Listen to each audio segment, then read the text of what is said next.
Estamos de volta.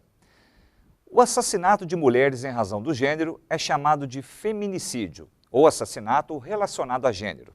A recente aprovação da lei é considerada um avanço na luta pelos direitos das mulheres. Confira.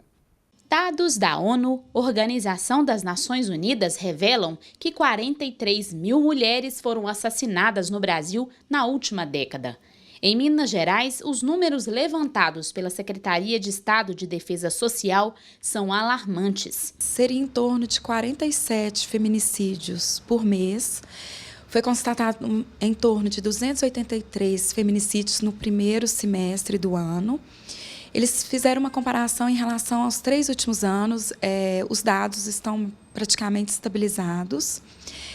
Outro dado bastante importante que foi divulgado nessa pesquisa, a vítima, geralmente, a maior parte são as mulheres pardas, negras, de escolaridade um pouco mais inferior, do ensino fundamental incompleto. Diante desses dados, tratar o algoz de mulheres apenas como um homicida, sem considerar o fato de a vítima ser do gênero feminino, é fechar os olhos para o fato que leva a essa consequência. Como destaca a pesquisadora do NEPEM, Núcleo de Estudos e Pesquisas sobre a Mulher da Faculdade de Filosofia e Ciências Humanas, da Universidade Federal de Minas Gerais.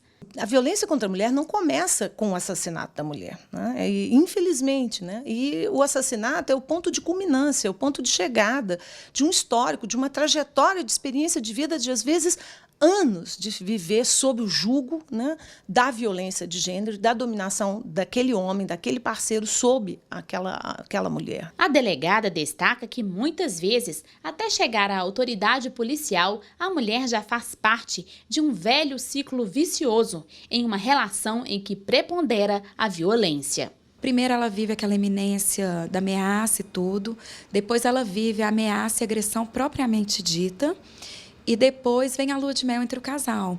E as vítimas, às vezes, por questão de dependência econômica com o marido, pelo fato de não querer desfazer a sua família, ou por ter vergonha, ou muitas vezes pelo fato do agressor ser extremamente controlador, ela já não tem mais amigos e tudo.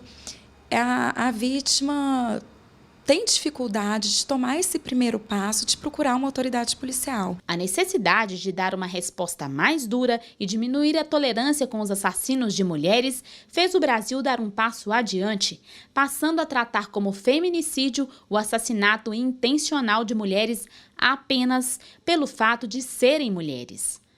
A Lei 13.104, de março de 2015, alterou o Código Penal, prevendo o feminicídio como um tipo de homicídio qualificado e que também deve ser tratado como crime hediondo. Em consequência disso, o que ocorre na prática? Por exemplo, a autoridade policial, ao pegar um flagrante delito, ela não pode arbitrar fiança nesses casos do feminicídio.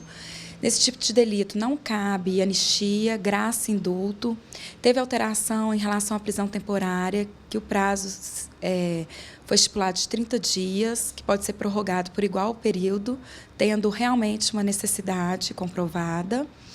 Em relação à progressão de regimes, também o prazo é diferente pelo fato de ser hediondo. No caso, se for primário, tem que ter um cumprimento de pena de 2/5 da pena. Se for reincidente, 3/5. No caso de livramento condicional, também teve uma alteração. As penas podem variar de 12 a 30 anos de prisão.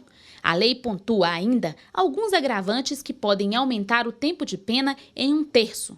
São eles: feminicídio ocorrido durante a gestação ou nos 3 meses posteriores ao parto, feminicídio contra menor de 14 anos, maior de 60 anos ou pessoa com deficiência, feminicídio na presença de descendente ou ascendente da vítima. A pesquisadora da UFMG acredita que muito ainda precisa ser feito, a começar pelo enunciado da lei. Retirou-se a palavra gênero, porque é uma palavra agora, né, que não pode ser enunciada, que não pode estar dita, né, por conta desse fundamentalismo, por conta dessa, eu acho, um procedimento ignorante, mal informado, né, mal esclarecido, né, e a gente teve esse prejuízo e fica esse enunciado, o que significa, por condição do sexo feminino ou do sexo da mulher, né? Então aumenta, né, a pena, é uma vantagem, há umas certas, né, as condições lá, né, em relação à idade, né, a ser menores também, então há um avanço na legislação.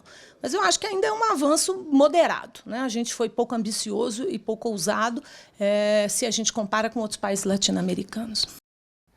O Justiça em Questão continua na internet. Você pode visitar a página do nosso programa no portal do Tribunal de Justiça de Minas Gerais. Acesse tjmg.jus.br e clique na área imprensa. As reportagens desta e de outras edições também podem ser vistas no endereço youtube.com/Justiça em Questão. Comente, proponha temas e nos ajude a fazer o nosso programa. Envie um e-mail para justiçaemquestão@tjmg.jus.br. Um grande abraço e até a próxima edição.